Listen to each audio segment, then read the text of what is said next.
In this video, we're going to explore the time and topic report at a class level and a student level. So when you hover over reports, when you're clicked into a class and you hover over reports, you'll see this time and topic report from the drop-down menu. In here, you'll see at the top, this report's going to show you the total time spent in ALEKS over the following week. It's going to default to probably the last week of time, but you can change that date range as needed.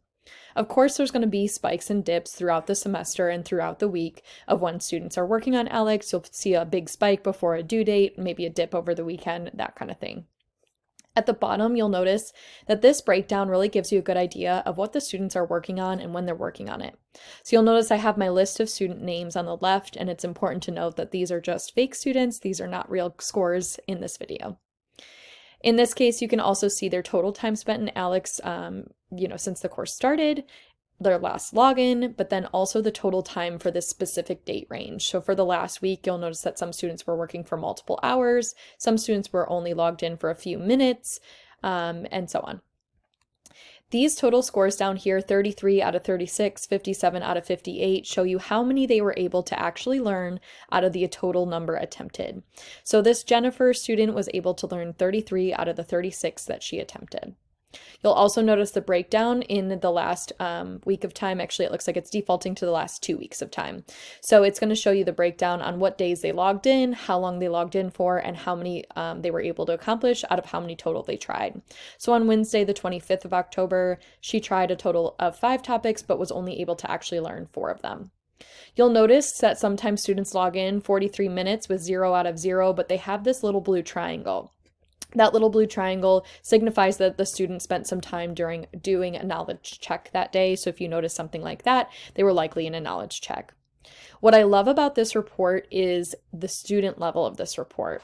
So if we click on Maria's name from this list, it's going to take us to a zoomed in level at the student level.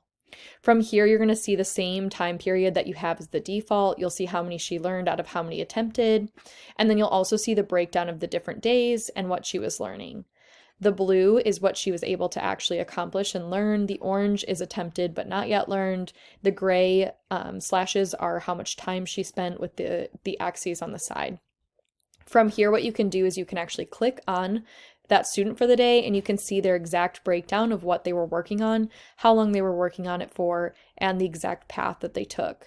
So you'll see that this first topic she spent 4 minutes and 30 seconds on, was able to actually accomplish it, and she was just given 3 questions and she got 3 in a row right. This next one, she was not able to ever actually accomplish it or learn it, so she must have moved on to something new, but she spent 17 minutes working on it, graphing a function in this form, and you can see her learning path, some right, some wrong. She even viewed an explanation page, and you can see how long she viewed that for.